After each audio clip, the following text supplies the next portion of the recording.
Carbon diagram की बात करें,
ये दो आइटम जैसे मिले तो ये पहले आइटम का पहले सेल का 1s हो गया, दूसरे सेल का 2s2p हो गया, इधर भी 1s 2s2p हो गया ना मेरा।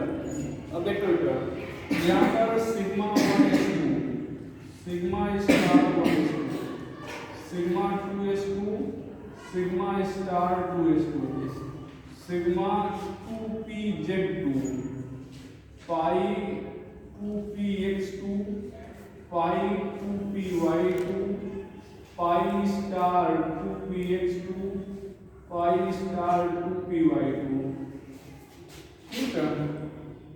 सिग्मा स्टार 2pz2 निकाले जी सर। किसमें से अच्छा किसके लिए है,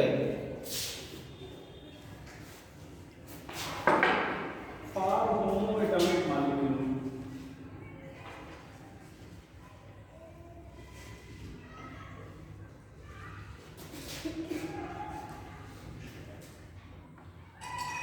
having atomic number equal to or less than 7। देखो बेटा for heteroatomic molecule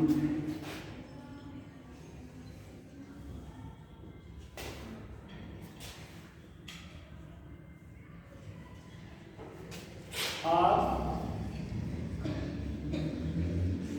for दो होमोएटॉमिक molecule having atomic number greater than or equal to 7, atomic number greater than or equal to 7, sorry greater than 7 not equal to,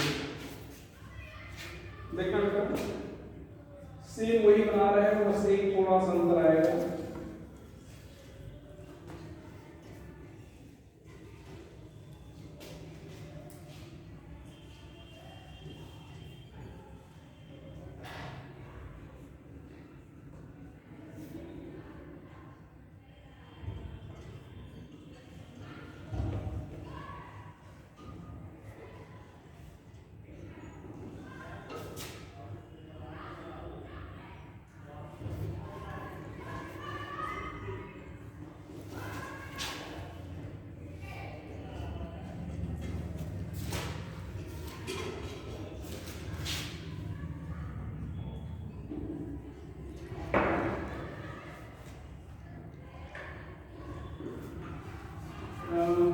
थोड़ा सा गलती हो गई बेटा, हाँ गलती हो गई है, ये एटम के कुछ ना करो, इसी को ग्रेटर देन से है ना, यस और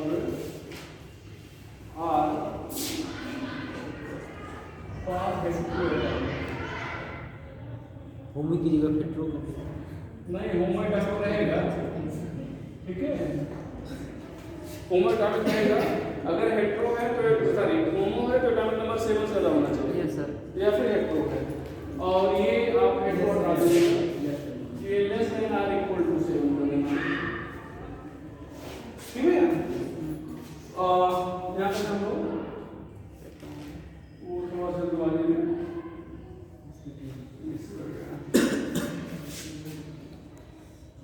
देखते हैं क्या 1s 2s 2p 1s 2s 2p, यहाँ पर sigma 1s2 sigma star 1s2 sigma 2s2 sigma star 2s2 5 2px2 5 2py2 sigma 2pz2 5 star 2px2 5 star 2py2 sigma star 2pz2। क्या बेटा कहाँ for homo atomic molecule having atomic number less than or equal to 7, ठीक है। और यहाँ पर नाम क्या for homo atomic molecule having atomic number greater than 7 or for hetero atomic molecule, या तो हेटेरो हो और अगर होमो है तो एटॉमिक नंबर 7 या उससे फिर क्या होना चाहिए, मतलब 7 से ज्यादा होना चाहिए। अब ध्यान दो दोनों वैसे 7 है, कोई अंतर नहीं, एक अंतर है, देखो यहाँ पे ये ध्यान देखो, यही चीज यहाँ पर ऊपर आ गया है और ये चीज यहाँ पर क्या आ गया है, नीचे आ गया है, ठीक है। अच्छा भैया आपसे ओरली सब लिखा नहीं था, ओरली अगर आपसे कोई पूछे कैसा क्यों हो गया है, यहाँ पर ये चीज नीचे है मतलब ये ऊपर है और यहाँ पर नीचे है, देखो बस एक अंतर है, क्यों है ऐसा, तो आप कहेंगे कि वास्तव में यहाँ पे ये जो सिग्मा 2pz है इसकी एनर्जी और सिग्मा स्टार 2s की एनर्जी, इन दोनों की एनर्जी लगभग सेम होती है, लगभग समान होती है, ठीक है।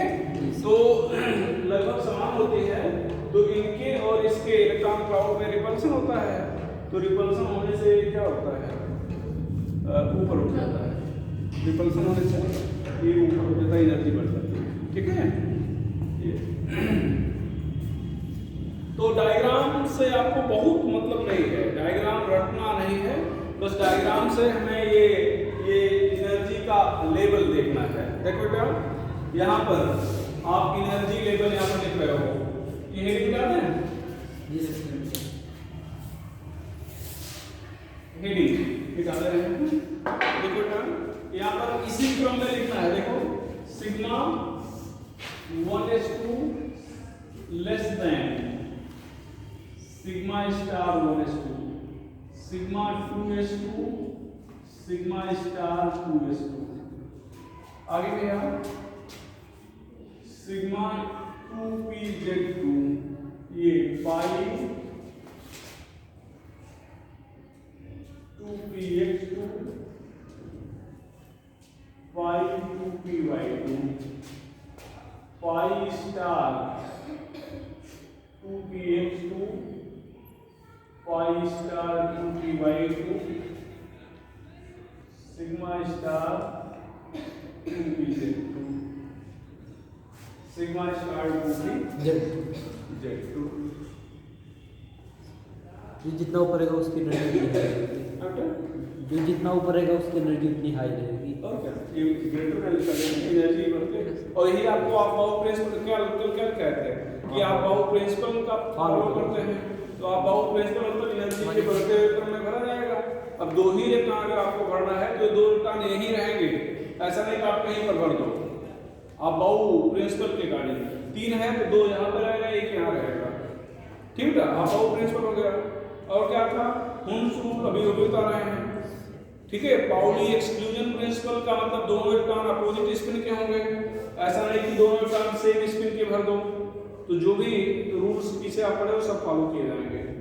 यहाँ पर ऑर्डर एक बदलेगा, क्या लिखने वाले हो, क्या लिखने वाले हो, sigma 1s2 sigma star 1s2 sigma 2s2 sigma star 2s2 pi 2px2 बराबर pi 2p pi x square 2p बराबर pi 2p y square y 2 sigma 2 2p z pi pi star star 2p 2px2 x बराबर pi star 2p y pi star 2py2 greater than sigma star 2p z square z 2 इसको sir square पढ़ा जाएगा 2 हाँ square थोड़े है 2 है ना 2 electron है तो स्क्वायर थोड़े हो ठीक है वो तो 2 जो लिखे हुए बता रहे हो कितने इलेक्ट्रॉन हैं जी सर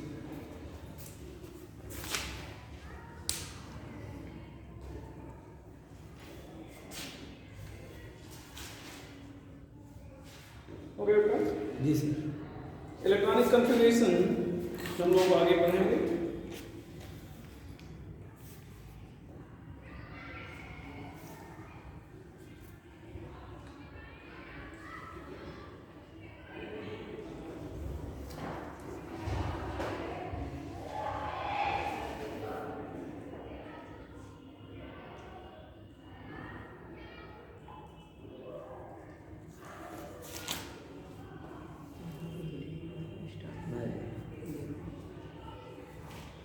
ओके बेटा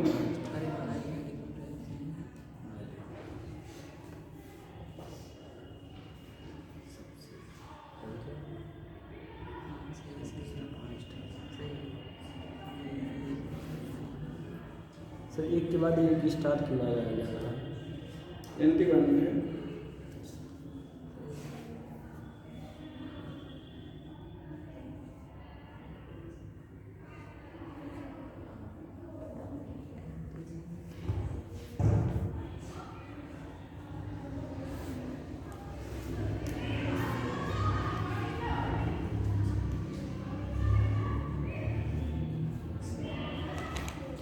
सबको सर सिग्मा टर्म क्यों दिया जा रहा है सिग्मा पाई टर्म सिग्मा और पाई दो ही बांड बनते हैं तो जो बांड सिग्मा बनाया वो सिग्मा दिया जा रहा है जिसको पाई बनाया वो पाई दिया जा रहा है जी ठीक है यस तो ये हो गया देखिए बेटा इलेक्ट्रॉनिक कॉन्फ़िगरेशन इसी ये 2 माइनस लिख रहे हैं या डबल माइनस कर देते हैं कितना डबल नंबर ऑफ इलेक्ट्रॉन 7 में 14 12 16 तो कितना हो जाएगा 7 प्लस प्लस 7 प्लस 2 16 16 ये इनको क्या है होमो या एंटो होमो एटॉमिक और एटॉमिक नंबर 7 से ज्यादा है एटॉमिक 7 तो कौन सा फॉलो करें सेकंड इधर वाला तो देखना बेटा सिग्मा 1s2 ये sigma star 1s2 sigma 2s2 sigma star 2s2 अब पाई 2px2 पाई 2py2 आगे देखना सिग्मा 2 pz2 और देखो 14 हो चुका है देखो क्या 14 देखो यहाँ 14 अब 15 और 16 तो ये दोनों सेम लेवल के हैं ना जी तो 15वां इलेक्ट्रॉन जैसे यहाँ पे गया तो 16वां भी यहीं जाएगा नहीं 15 यहाँ 16 है हुम्स रूल ठीक है तो यहाँ पर क्या लिखा था pi star 2px 1 2px x 1 या पाई स्टार 2py C2 या V2 C2 लिख दिया कितना मिलेगा 5 sigma 1s2 sigma star 1s2 sigma 2s2 sigma star 2s2 कितना हुआ 8 हुआ अब क्या लिखेंगे या V2 कर दिया जाएगा पहले V2 C2 रन अब क्या लिखेंगे पाई 2px2 पाई 2py y देखना यहाँ तक पहुंच गए 2 4 6 8 10 12 बॉन्डिंग देखो, बॉन्डिंग एंटी बॉन्डिंग कैंसिल हो गया, yes bonding anti bonding cancel हो गया, यहाँ तक कैंसिल हो चुके हैं। यस इलेक्ट्रॉन यहीं पर बचे हैं, कितने इलेक्ट्रॉन 2, कितने इलेक्ट्रॉन 2, किस ऑर्बिटल में है पाई, मतलब ये पाई मान बना रहे हैं। तो एक इलेक्ट्रॉन एक बॉन्ड बनाता है तो 2 इलेक्ट्रॉन कितना बॉन्ड बनाएगा 2, तो इधर से 2 इलेक्ट्रॉन है, इस आइटम के 2 इलेक्ट्रॉन हैं, तो 2 इसके शेयर के 2 इसके शेयर के कितने बने 2 बॉन्ड बने ना, तो दोनों हैं कहाँ पे पाई, इसका मतलब दोनों बॉन्ड क्या होगा सिग्मा होगा, कोई नहीं, कोई बॉन्ड यहाँ सिग्मा नहीं है। बात क्लियर हुई? तो यहाँ पर सिग्मा बॉन्ड नहीं है। आपको सिग्मा पाई बॉन्ड पढ़ा रहे तो यहाँ पर लिखा है कि C2 में 2 बॉन्ड हैं और दोनों क्या हैं पाई। B2 ले लो, B2 10 इलेक्ट्रॉन, B2 में क्या हो जाएगा 10 इलेक्ट्रॉन लिख रहे हैं, समझा दे रहे हैं, समझ भैया 2 4 6 8 हो गया ना, 1 9 और 1 10, तो 8 तक तो कैंसिल हो गया, 9 इलेक्ट्रॉन यहाँ पर है और 10 यहाँ पर है, तो एक इसके पास है एक इसके पास है, एक एक शेयर करेंगे तो एक ही बॉन्ड तो बनेगा, और एक ही बॉन्ड जो है वो किसमें है पाई, तो बॉन्ड क्या बनेगा पाई। तो कहने का मतलब B2 में एक ही बॉन्ड है वही पाई है, और C2 में 2 बॉन्ड है पाई, मतलब B2 और C2 में यहाँ पर सिग्मा बॉन्ड नहीं बना, दोनों पाई, ठीक है। इलेक्ट्रॉनिक कॉन्फ़िगरेशन तो लिख लेंगे, अगर लिखना पड़े लिख लीजिए। O2 का O2 कितना हो गया 8 + 8 16, इधर वाला पावर पढ़ेंगे, देखो 2 4 6 8 10 12 14, अब क्या करें 14 हो चुके ना, तो फिर यहाँ पर क्या 15 और यहाँ पर क्या 16, समझे ना? यस। ये 2 इलेक्ट्रॉन मतलब एक इलेक्ट्रॉन है, देखो यहाँ पर एक इलेक्ट्रॉन, तो एक इलेक्ट्रॉन पेयर्ड है या अनपेयर्ड है, क्या है अनपेयर्ड। तो अगर मैग्नेटिज्म की बात करें, मैग्नेटिज्म की इलेक्ट्रॉनिक कॉन्फ़िगरेशन पहले बताओ, लिख लेंगे ना, यस सर, कोई डाउट होगा नहीं? इलेक्ट्रॉनिक कॉन्फ़िगरेशन वैसे बहुत पूछता है, यहाँ पर इलेक्ट्रॉनिक कॉन्फ़िगरेशन पूछना होगा आप कुछ और पूछ लेगा, जहाँ पर आपको इलेक्ट्रॉनिक कॉन्फ़िगरेशन लिखना पड़ेगा, ठीक है। तो यहाँ तक बात हो चुकी है, आगे बात करें मैग्नेटिज्म, ठीक है, ये का मैग्नेटिज्म क्या है इसको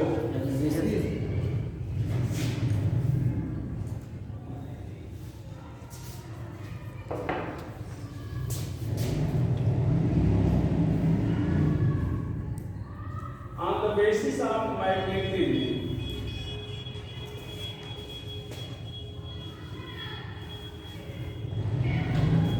molecule is of two types, diamagnetic प्रतिचुंबी having all the electron paired, जिसमें सभी इलेक्ट्रॉन पेयर, सभी इलेक्ट्रॉन क्या होंगे। एग्जाम्पल में हम आपको ऐसा रूप नहीं बताएंगे कि आपको इलेक्ट्रॉनिक कॉन्फ़िगरेशन लिख के बताना पड़ेगा, ठीक है। एग्जाम्पल में क्या species having even number of electrons, species having even number of electrons except 10, 16 and 32 electrons। 10 में B2 O2 S2, ध्यान रखिएगा S2 कोई सोचता ही नहीं, S2 कोई सोचता ही नहीं, क्यों सोचता है क्योंकि S2 बनता ही नहीं है, तो सोच रहे बनता ही नहीं, फिर बताने क्या जरूरत है। नॉर्मल कंडीशन में बनता, ये सल्फर जो है S1 के फॉर्म में पाया जाता है, किस फॉर्म में पाया जाता है yes 8 और ये डायमैग्नेटिक है। इसको आप 1000 डिग्री सेल्सियस पर गर्म करेंगे तो ये S2 में बदल जाएगा और तब ये पैरामैग्नेटिक होगा। बात सुने ना? तो जब भी बनेगा तब क्या होगा? पैरामैग्नेटिक। और लिखेंगे कैसे? जैसे O2 का लिख रहा है ना भैया, ये देखो यहाँ पर ऑक्सीजन का इतना हो तो 1s2 2s2 2p4 तो सल्फर में ऐसे यहाँ पर 3s2 3p4 मान लो, बात खत्म। मतलब ये जो हम लोग 2s2p पे रुक गए हैं, ये आगे बढ़ के 3s3p पे रुक जाओ, 3s3p पे रुक जाओ तो s2 का मिल जाएगा। हम लोग केवल 20 तक पढ़ते हैं। कहाँ तक पढ़ते हैं? 20 तक। 20 के आगे नहीं पढ़ते, लेकिन कोई मना नहीं किया नहीं पढ़ना है, ठीक है। अगर दिमाग में उठ रहा है इसके आगे तो आप इसी के आगे जैसे 2s2p पे रुक गए हैं, जैसे आप 3s3p पे कर सकते हो, सेम रिपीट कर दो। जब हमने 2 लिखा है तो आप 3 लिख दो, बात खत्म। बाकी सब कुछ वैसा सर, ये सीक्वेंस ऐसे स्ट्रक्चर बढ़ता जाएगा, बिल्कुल बढ़ता जाएगा, ठीक है। तो हो गया, जिसमें सारे इलेक्ट्रॉन पेयर्ड हैं वे क्या होंगे? डायमैग्नेटिक होंगे, ठीक है। एग्जांपल में बता दिया गया कि जिसमें इवन इलेक्ट्रॉन है केवल छोड़ के 10 16 और 18 32 इलेक्ट्रॉन को छोड़कर, लेकिन मॉलिक्यूलर स्पीशीज है तब 10 16 और 18 32 को छोड़ना है। जैसे नियान क्या है? 10 इलेक्ट्रॉन रखा है, ये डायमैग्नेटिक है तो मॉलिक्यूलर फॉर्म में नहीं है। सभी इनर्ट गैस या इनर्ट गैस रखने वाले एटॉमिक स्पीशीज, एटॉमिक मॉलिक्यूलर नहीं, बात सुना ना? ऑल इनर्ट गैस और इनर्ट रखने वाले are atomic species, single atomic number having inert gas electronic configuration, single atomic species मतलब वो चाहे आयन के फॉर्म में चाहे एटम के फॉर्म में, ठीक है। यहाँ पर ध्यान दो, यहाँ पर नियान हो गया, ठीक है, N+ हो गया। अब ध्यान दो भैया, यहाँ पर एक एटम है ना, ये सिंगल एटम है ना, भले आयन के रूप में, लेकिन एटम तो एक है ना, तो कितने इलेक्ट्रॉन है? 10, ठीक है। Cl- में कितने इलेक्ट्रॉन है? 17। जो आर्गन का इलेक्ट्रॉनिक कॉन्फ़िगरेशन है 18 हो गया ना, तो आर्गन का इलेक्ट्रॉनिक कॉन्फ़िगरेशन 18 होता है। कोई Cl- का भी, ठीक है, ये सब राइट है। चलो पैरामीटर मिटा है इसको। अगर सोडियम इसे बिना चार्ज के रहे तब, बिना चार्ज के फालतू बात मत किया करो। सोडियम बिना चार्ज करेगा तो 11 इलेक्ट्रॉन रहेगा। इनर्ट गैस का कॉन्फ़िगरेशन हुआ नहीं हुआ ना, बात खत्म।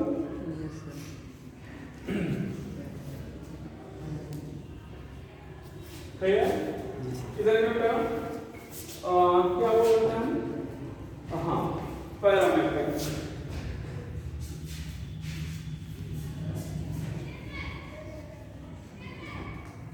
Having odd electron,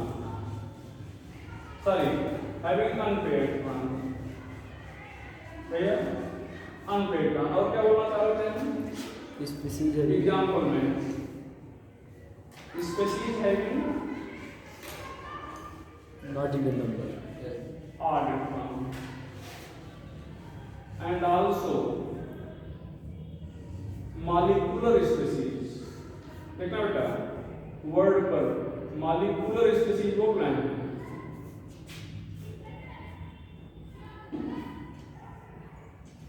having 10, 16 and 32 electron. बताइए थे थोड़ी ऊपर, ध्यान रखिएगा एटॉमिक नहीं, जैसे नियान में 10 इलेक्ट्रॉन है, ठीक है, इसलिए मॉलिक्यूलर के फॉर्म होना चाहिए तब,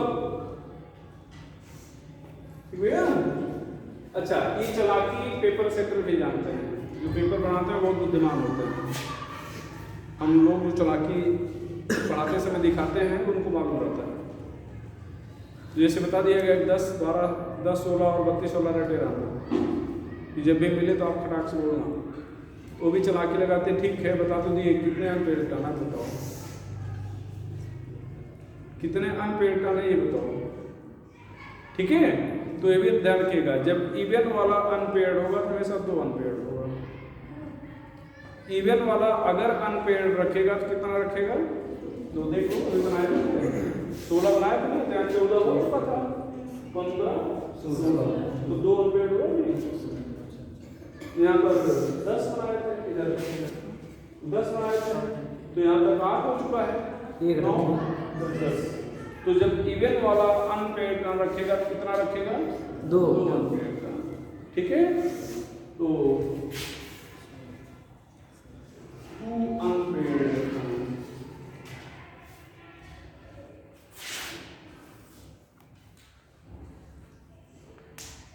एक बार कार्बन मोनोऑक्साइड में पूछा गया था कितने बॉन्डिंग और एंटी बॉन्डिंग इलेक्ट्रॉन हैं। कार्बन मोनोऑक्साइड में कितने बॉन्डिंग और एंटी बॉन्डिंग इलेक्ट्रॉन हैं। तो कार्बन मोनोऑक्साइड मतलब 14 इलेक्ट्रॉन, लेकिन बैलेंस सेल में पूछा था। तो अगर 14 है तो 4 एंटी बॉन्डिंग है, 10 बॉन्डिंग है। 10 बॉन्डिंग और 4 क्या है, एंटी बॉन्डिंग। लेकिन जब बैलेंस सेल पूछ लिया जाए तो देखना बेटा, इधर देखो, ये पहली सेल, ये दूसरी सेल, तो पहली सेल को हटा दो, यहाँ पर देखो 2 4 6 8 10 12 14 यहाँ तक पहुँच गए।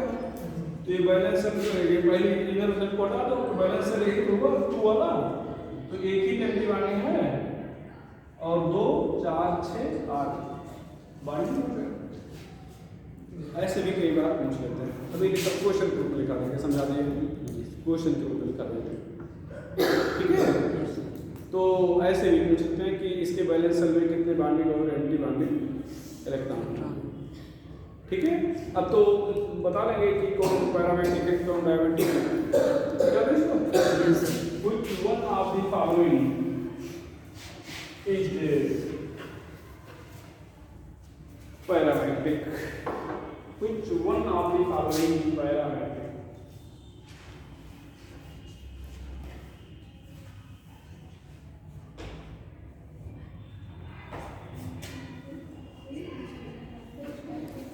Which one of the following is parametric? क्या हो जाएगा, sorry 16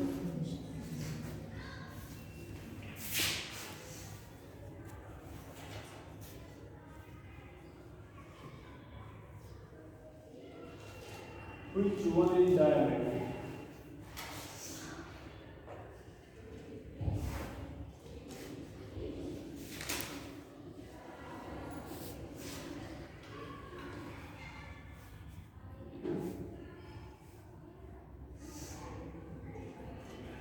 C। Which one is diametric? Where? अरे यार कुछ तो दिमाग लगाओ, या पूछा गया था कौन पैरामेट्रिक है। अभी लिखा भी गया है कि ये पैरामेट्रिक मतलब सभी डायमेट्रिक है। इधर से कोई दिख रहा है, नहीं सोच पा रहे हो तो C2 दिख रहा है ना, तो क्या हो जाएगा, डायमेट्रिक हो जाएगा। 12 इलेक्ट्रॉन ना, इसमें 16 हो जाएगा, 14 और 2 16, यहाँ पर 8 दूनी 16 और 7 23, तब 8 7 15 8 इलेक्ट्रॉन, ठीक है। मिटा जाएगा, मिटा दें, चलो bond order,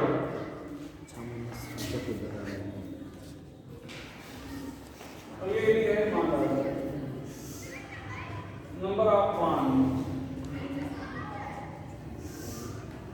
in between two atom.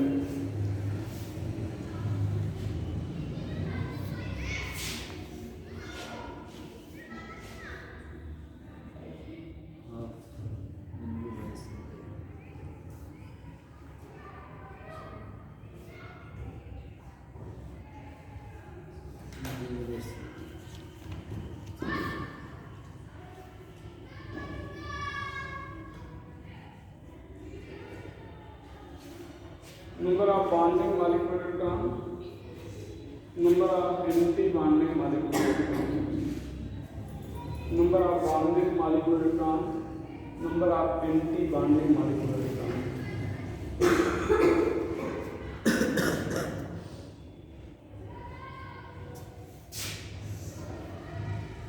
Number of bonding molecular term, number of anti-bonding molecular electron. ठीक है? ठीक है? चलो हो गया। यहाँ पर हम लोग ये 2 कितने काम 7 + 7 14 इलेक्ट्रॉनिक कन्फिगरेशन कैसे लिखेंगे? इधर लिखा है, देखो यहाँ लिखो 2 4 6 8 10 12 14 कितने एंटी हुए? कितने भाई? 1 स्टार 2 स्टार ये दिख रहा है और कोई स्टार दिख रहा है यहाँ पर नहीं, तो इसका मतलब एंटी बॉन्डिंग कितने हुए? 2 या लिख दे रहे हैं sigma 1s2 sigma star 1s2 sigma 2s2 sigma star 2s2 5 2px2 5 2py2 sigma 2px2। ठीक है? तो यहाँ पे ये हो गया। अब देखो इधर देखना कितने स्टार दिख रहे हैं? 2 तो देखना बेटा Na कितना 4 NV कितना 10 बॉन्ड ऑर्डर कितना भैया 1/2 10 - 4 6/2 बराबर कितना 3। अब हम सब लिख के नहीं बता रहे हैं, सब आपको शॉर्ट कर बता रहे हैं। एक तो समझा दिया। अच्छा स्कूल लेवल पे ऐसा है, स्कूल लेवल पे बना रहे हो सब लिख के बताना पड़ेगा आपको। टिक करना आप चाहे जैसे टिक करो। देखो 15 इलेक्ट्रॉन है, अगर 15 इलेक्ट्रॉन है तो यहाँ तक कहाँ पे गए? 2 जगह ये 14 है ना, 15 कहाँ पे गया? एंटी। तो अब 10 - 5 वहाँ आप देखते जाओ, मतलब 14 तक देखो 14 तक 10 4 था ना, तो इलेक्ट्रॉन कहाँ पे बढ़ा? 15 हुआ एंटी बॉन्डिंग में। तो हम बस यहाँ लिखते चल रहे हैं 14 में आपने लिखा था यहाँ पर 10 - 4 10 - 4 6/2 15 में क्या लिख रहे हो? 2.5 10 - 5/2 2.5 और 16 में फिर एंटी बॉन्डिंग है ना, तो 10 - 6/2 2 17 कहाँ पे गया? फिर से अब ये सब एंटी बॉन्डिंग वाले हैं ना, मतलब जो भी बढ़ रहे हैं कहाँ बढ़ रहे हैं? एंटी बॉन्डिंग में बढ़ रहे हैं। तो ये 15 16 17 18 19 20 सब उसी में बढ़ रहे हैं।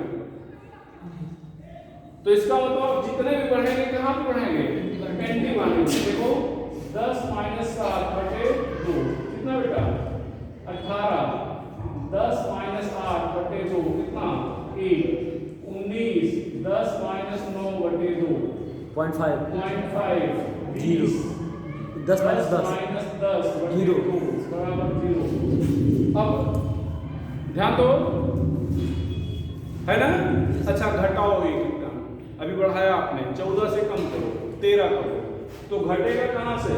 13 करोगे बॉन्डिंग से घटेगा ना। 10 - 4 9 - 4 5/2 2 5 वैसे और भी बताओ 8/4 13 जगह पे 12 कर दिए, तो फिर बॉन्डिंग से घटा तो 8 - 4/2 2 आ गया। ठीक है 11 कर दिए, फिर 1 घट गया, तो 7 - 4/2 1.5। यस तो इसका मतलब ये हो गया बेटा कि 14 अगर बॉन्ड ऑर्डर है, मतलब इलेक्ट्रॉन 14 है, तो बॉन्ड ऑर्डर क्या होगा 3। 14 है तो इलेक्ट्रॉन कितना होगा, मतलब बॉन्ड ऑर्डर 3। इसके बाद प्रत्येक इलेक्ट्रॉन बढ़ने पर बॉन्ड ऑर्डर में 0.5 की कमी होगी। प्रत्येक इलेक्ट्रॉन के घटने पर भी बॉन्ड ऑर्डर में 0.5 की कमी होगी। इसको लिख चुके हो ना? Yes sir. तो यहाँ पर ध्यान दो, हम यहाँ पर लिख दे रहे हैं, नोट इधर लिखना बेटा। ये सब क्विक स्टाइल है सॉल्व करने के क्वेश्चन। इलेक्ट्रॉन बॉन्ड ऑर्डर 14, 3, 15, 2.5, 16, 2, 17 बेटा, 1.5, 18, 1, 19 बोलो भैया, 1.5 5, 20, 0 13, 1.25 2.5 12, 2 11, 1.5 10, 1 9, 0.5 0.5, 8 0 बता देंगे ना? जी सर। और 8 से अगर कम है तो एक और, इसको उठा ना यार,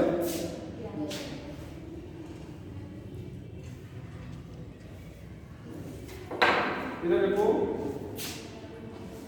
बाबा को जानते होंगे, बाबा सबके पास होते हैं यस ना? बाबा नहीं होते, बाबा दादी।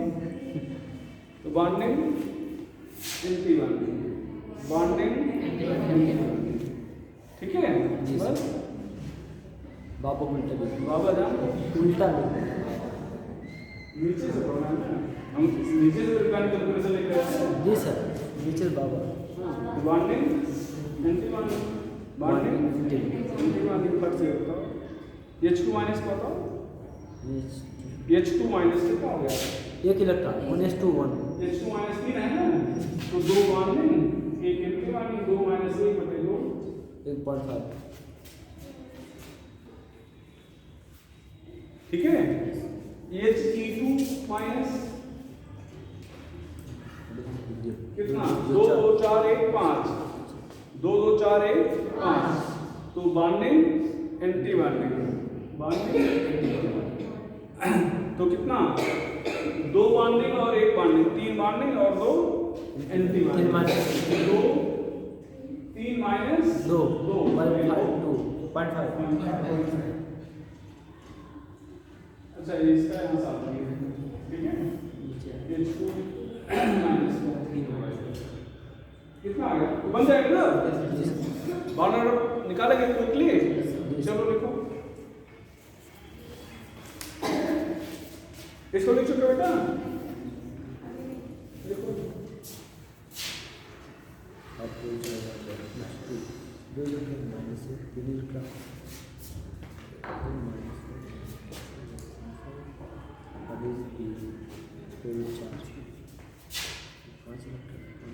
Bond order 0 or less than 0 when species neither form nor exist. The bond order is in between, yeah, less than 1 but greater than 0. Then species form but does not exist. 0.5 वाले से The bond order 1 or greater than 1. Then species form and exist.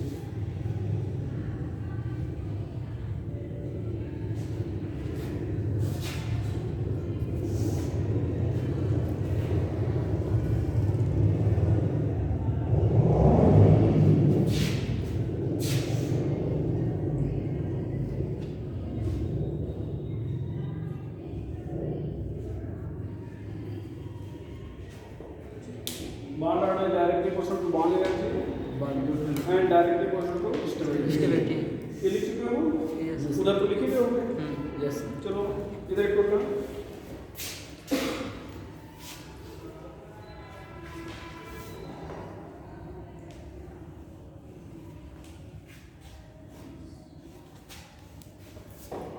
भैया represent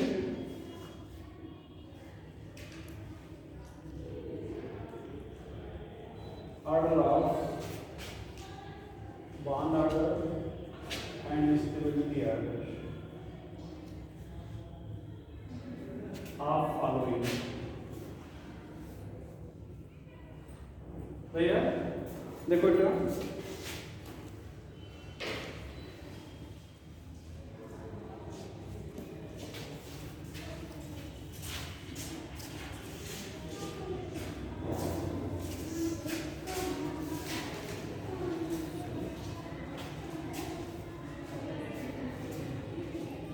देखना बेटा, यहाँ पर पहला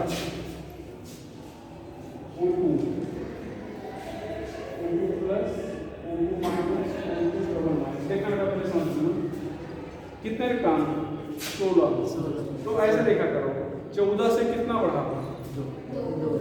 14 से 2 बढ़ा तो 2/2 1, मतलब जितना बढ़े उसको 2 से भाग दे दिया करो, फिर उस जो वैल्यू आए उसको 3 से घटाया करो। ठीक है? 14 से कितना बढ़ा है? ऐसे देखो 14 से 2 बढ़ा तो 2/2 बराबर कितना आ गया? 1। तो ये 3 से घट जाएगा 1, तो कितना आ गया? 2। यहाँ पर 15 है तो 14 से 1 बढ़ा मतलब 1/2 कितना 0.5 घटाना है। ठीक है? तो कितना आ जाएगा? 2.5। 16 1 17 माइनस है ना भाई, 8 2 16 1 माइनस 17 तो कितना बड़ा 3, तो जो 3/2 मतलब 1.5 घटाना है, तो कितना आ जाएगा? 1.5। ये 8 2 16 और 2 18 4 बढ़ा है तो 4 को 2 से भाग दो, जितना बढ़ा उसको 2 से भाग दो, जो वैल्यू आए तब घटाओ उसको, तो 2 यहाँ पर कितना आ गया? 1। अब यहाँ पर ध्यान दो O2 plus O2 minus O2 minus, ये बॉन्ड ऑर्डर का ऑर्डर है और स्टेबिलिटी ऑर्डर है। ये N2 में होता बेटा, इधर लिखा है इसको N2 वाले होता है बेटा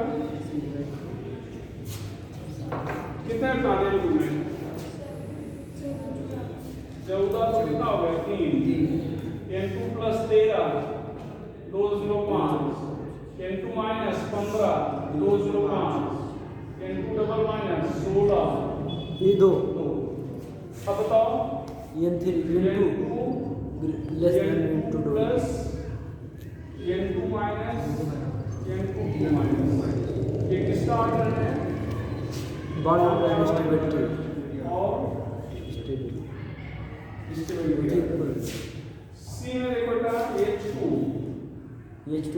प्लस H2 माइनस, जैसे बताया गया तो 2 इलेक्ट्रॉन होंगे, दोनों बॉन्डिंग में होंगे। Yes sir. तो कितना है बॉन्ड? 1। 1 भाई, दोनों बॉन्डिंग में 2/2 1। यहाँ पर एक ही इलेक्ट्रॉन है, 1 माइनस 0/2 0.5। 0.5 यहाँ 3 इलेक्ट्रॉन है, 3 माइनस 1/2 0.5।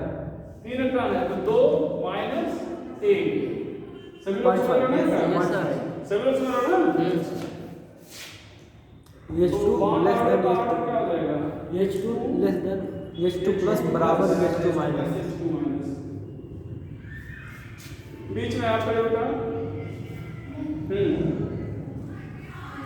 समझ में आया ये? नहीं बोल नहीं रहे, चेहरा नहीं बता रहा, सुना नहीं सुना आया? समझ में आया नहीं आया? नहीं, क्या नहीं आया सर?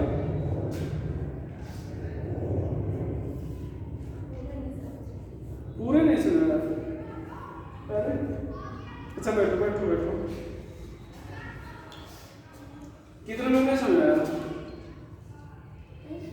हाँ किसको? कल तो आप थी नहीं। हाँ अच्छा, आपको क्या नहीं समझा? बताओ बताओ, कुछ बता दो बेटा। बॉन्ड ऑर्डर करना नहीं समझ आ रहा है? तो 14 से याद करना है, 14 का 3 होगा। उसके बाद जितना इलेक्ट्रॉन बढ़ेगा, जैसे 15 हुआ तो एक इलेक्ट्रॉन मतलब प्रत्येक इलेक्ट्रॉन के 0.5 घटाना है, मतलब आधा घटाना है। तो एक इलेक्ट्रॉन बढ़ा तो एक को पहले 2 से भाग दो, मतलब 14 के कितना होगा? 3 होगा। अब 15 एक बढ़ गया ना, तो 14 से जितना बढ़े उसको पहले 2 से भाग दो। एक बढ़ा तो 2 से भाग दिए तो कितना आया? 0.5। उसी 0.5 को 3 से घटा दो तो 2.5। मान लो डायरेक्ट 18 लिख दिए, 17 लिख दिए, तो 14 से कितना बढ़ा? 3। तो 3/2 कितना आया? 1.5। 1.5 को इस 3 से घटाओगे तो 1.5 आ जाएगा। 19 लिख दिए, कितना बढ़ा? 14 से 5 को 2 से भाग दो, कितना आया? 2.5। 2.5 को 3 से घटाओ तो कितना आ जाएगा? 0.5। कितना आ जाएगा? 0.5। ये बता रहे हैं। अब बॉन्ड ऑर्डर जितना ज्यादा होगा, यहाँ पे लिखे हो बॉन्ड ऑर्डर, बॉन्ड एनर्जी और स्टेबिलिटी के डायरेक्टली प्रश्न होगा। तो चूंकि बॉन्ड ऑर्डर यहाँ पर भी कहीं लिखे हुए देखो, तो बॉन्ड ऑर्डर इनमें सबसे ज्यादा किसका आया है? इसका। तो इसका मतलब सबसे ज्यादा स्टेबल है। फिर O2 माइनस, फिर O2 डबल माइनस। ठीक है। अभी H2 में जैसा हुआ, H2 में एक ही इलेक्ट्रॉन है, तभी बताया थे साइड में बॉन्डिंग, एंटी बॉन्डिंग, बॉन्डिंग। अब ये 2 इलेक्ट्रॉन बॉन्डिंग हो गया, तो फार्मूला हमारा क्या है? Bonding minus anti bonding. यही तो बॉन्डिंग में 2 बैठ जाओ, बॉन्डिंग में 2 है, एंटी बॉन्डिंग में कितना हुआ? 0। तो कितना आ गया? अब H2+ की बात करें तो यहाँ पर कितने इलेक्ट्रॉन हैं? 2 नहीं, 1+ है तो 1 चला गया, 1। तो 1 बॉन्डिंग में होगा ना, तो 1 - 0/2 कितना बेटा? 0.5। H2- की बात करें तो कितना हो जाएगा? 3। तो 2 बॉन्डिंग में और 1 एंटी बॉन्डिंग में, तो 2 - 1/2 कितना? 0.5। तो ही बॉन्ड ऑर्डर यहाँ पर लिखा गया है, बॉन्ड ऑर्डर। और इस पर स्टेबिलिटी में क्या हो जाएगा बेटा? H2+, H2-। ध्यान दो, यहाँ पर थोड़ा सा एक्सेप्शनल केस है, यहाँ पे थोड़ा सा एक्सेप्शनल केस है। H2 देखो, ये दोनों बॉन्ड ऑर्डर बराबर है ना, तो बॉन्ड एनर्जी भी क्या होना चाहिए? बराबर होना चाहिए। लेकिन बॉन्ड एनर्जी बराबर, मतलब स्टेबिलिटी बराबर होना चाहिए, लेकिन है नहीं, लेस स्टेबल है। क्यों less stable? Due to having electron in anti bonding molecular orbital. यहाँ पर देखो, एक इलेक्ट्रॉन कहाँ चला गया? एंटी बॉन्डिंग में। तो एंटी बॉन्डिंग में जाने से हायर एनर्जी लेवल में चला गया है, तो हायर एनर्जी लेवल में चले जाने से स्टेबिलिटी क्या हो जाएगी? घट जाएगी। जहाँ पर एनर्जी बढ़ेगी स्टेबिलिटी घट जाएगी। ठीक है, आगे चला जाए। बस एक लास्ट पॉइंट डाल इसको, एक और क्वेश्चन है। ये सब क्वेश्चन है पूछे जाते हैं। Represent order of bond energy of following: NO+, NO-। चलो एक बार फिर से खड़े हो जाओ बेटा, खड़े हो, उसको खड़े, उसको खड़े। हाँ चलो खड़े हो। कितने इलेक्ट्रॉन है यहाँ पे? नाइट्रोजन में एटॉमिक नंबर कितना है? नाइट्रोजन का एटॉमिक नंबर कितना है? 7। ऑक्सीजन का 8, 7, 15 और 1 16। तो 16 हो गया। 14 से कितना होगा? 2। तो अब क्या करें? 2 को 2 से भाग लें और घटाएं किससे? 3 से। तो 3 से घटाएंगे 2, 1 को कितना आएगा? 2। भाई 14 से 2 बढ़ा ना, तो 2/2 मतलब 1 आया। तो 3 से 1 को घटाना है, तो 1 घटाने पर 2 ही तो आएगा। यहाँ पर बैठ जाओ, यहाँ पर NO+ है। नाइट्रोजन में देखो 7, ऑक्सीजन का 8, 7, 15 और 1 चला गया 14, तो 3 आ गया। यहाँ पर 8, 7, 15 तो 1 बढ़ा मतलब 1/2.5 से घटाया 5। तो अब ये bond order is directly proportional to bond energy, तो क्या हो जाएगा NO प्लस NO माइनस, ये स्टेबिलिटी ऑर्डर हो जाएगा, ये क्या हो जाएगा बॉन्ड ऑर्डर हो जाएगा। तो यहाँ पे लिखा है जी सर। और नोट करके एक पॉइंट हुआ इससे नोट करके इधर देखो ना बेटा, इधर नोट करके ये O2 O3 H2O2 ये बॉन्ड ऑर्डर का ऑर्डर है। ये बॉन्ड ऑर्डर कितना होगा 2 1.5 और ये 1। इसका एक कैसे होगा देखो बेटा, R करके इसको O2 डबल माइनस भी लिख सकते हो, ये पेरोक्साइड है ना, जब दोनों एक हटाओगे तो यहाँ पर डबल माइनस नहीं आ जाएगा, और O2 डबल माइनस लिख दिए तो 8 दूनी 16 और 2 18 18 4 14 से कितना 4 4/2 2 बढ़ गया 3 - 2 1 1। 3 - yes sir। A bond order is inversely proportional to bond length, inversely proportional to bond length. तो कुछ बुक में इसका बॉन्ड ऑर्डर, ध्यान दो, कुछ बुक में बॉन्ड ऑर्डर बताने के लिए लिखा है और कुछ में बॉन्ड लेंथ बताने के लिए लिखा है, तो बॉन्ड लेंथ ये हो जाएगा H2O2 ये बॉन्ड लेंथ का ऑर्डर है। तो चलो मॉलिक्यूलर एटॉमिक पूरा पढ़ा दिया बेटा। जी सर। अब नेक्स्ट डे थोड़ा सा हाइड्रोजन बॉन्डिंग बच रहा है और छोटे छोटे 1-2 टॉपिक बच रहे हैं, तो एक आध लेक्चर में कोशिश करेंगे कि हो जाए, ठीक है यार, ठीक है।